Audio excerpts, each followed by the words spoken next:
ಸುಜಾತಾ ಭಟ್ಗೆ ಏನಾಗಿದೆ ಅನ್ನುವಂತಹ ಪ್ರಶ್ನೆ ಸಹಜವಾಗಿ ಎಂತವರಿಗೂ ಕೂಡ ಕಾಡೋದಕ್ಕೆ ಶುರುವಾಗುತ್ತೆ. ಕ್ಷಣ ಕ್ಷಣಕ್ಕೂ ಕೂಡ ದ್ವಂದ್ವ ಹೇಳಿಕೆಯನ್ನ ನೀಡ್ತಾ ಇದ್ದಾರೆ ಸುಜಾತಾ ಭಟ್.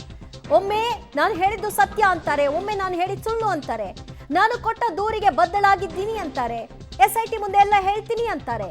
ಅನನ್ಯ ಭಟ್ ನನ್ನ ಮಗಳು ಅಂತ ಒಪ್ಕೊಳ್ತಾರೆ, ಮಗದೊಮ್ಮೆ ಅನನ್ಯ ಭಟ್ ಕಥೆ ಅಂತ ಹೇಳ್ತಾರೆ. SIT ಮುಂದೆ ನಾನು ಎಲ್ಲವನ್ನ ಬಿಚ್ಚಿಡ್ತೀನಿ, ನನ್ನನ್ನು ಯಾರೂ ಕೂಡ ಒತ್ತಡಕ್ಕೆ ಒಳಪಡಿಸಬೇಡಿ, ದಯವಿಟ್ಟು ಬಿಟ್ಬಿಡಿ ಅಂತ ಗೋಗರಿದ್ದಾರೆ.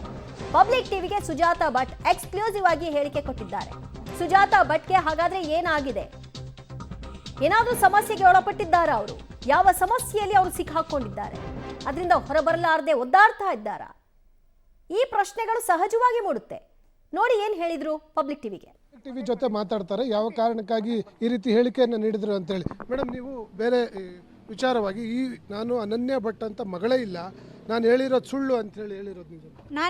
ನಾನು ಅನನ್ಯ ಭಟ್ ಅನ್ನುವ ಮಗಳಿದ್ದಾಳೆ, ನಾನು ಹೇಳಿರೋದು ಸುಳ್ಳು.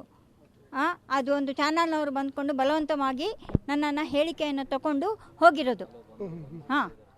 ನಾನು SIT ಮುಂದೆ ನಾನು ಹೋಗಿ ಏನು ಪ್ರೂವ್ ಮಾಡಬೇಕು ಅದನ್ನು ನಾನು SIT ಮುಂದೆ ನಾನು ಇದು ಮಾಡ್ತೀನಿ. ಅಲ್ಲಲ್ಲ, ಈಗ ನನಗೆ ಅನನ್ಯ ಭಟ್ ಅನ್ನೋ ಮಗಳೇ ಇಲ್ಲ, ನಾನು ಜಮೀನಿನ ವಿಚಾರವಾಗಿ ಇದೊಂದು ಕಟ್ಟುಕತೆ ಕಟ್ಟಿರುವಂತ ಅನ್ನುವಂತ ಇಲ್ಲ ಅದೆಲ್ಲ ರಾಂಗು. ನನ್ನನ್ನು ಬಲವಂತವಾಗಿ ಈ ಸ್ಟೇಟ್ಮೆಂಟನ್ನು ತಗೊಂಡು ಆ ಯೂಟ್ಯೂಬ್ ಚಾನಲ್ನವರು ನನ್ನನ್ನು ಇದು ಮಾಡಿರೋದು. ನನಗೆ ಈ ರೀತಿ ಮಾತಾಡ್ತಾರೆ, ಈ ರೀತಿ ಮಾಡ್ತಾರೆ ಅಂತ ನನಗೆ ಗೊತ್ತಿಲ್ಲ. ನನಗೆ ಸ್ವಲ್ಪ ನಾನು ಟೆನ್ಷನಲ್ಲಿ ಇರ್ತೀನಿ, ಹಾಗಾಗಿ ದಯವಿಟ್ಟು ಇದನ್ನು ಇಲ್ಲಿಗೆ ಸ್ಟಾಪ್ ಮಾಡಿ. ಅಲ್ಲ, ಮಟ್ಟಣ್ಣನವರು ಹೇಳ್ದಂಗೆ ನಾನು ಜಮೀನಿನ ವಿಚಾರವಾಗಿ ಈ ಕತೆ ಕಟ್ಟಿರುವಂತ ಅನ್ನುವಂತ ಮಾಹಿತಿ ಅವರು ನನ್ನನ್ನು ಹೇಳಿಸಿರೋದು.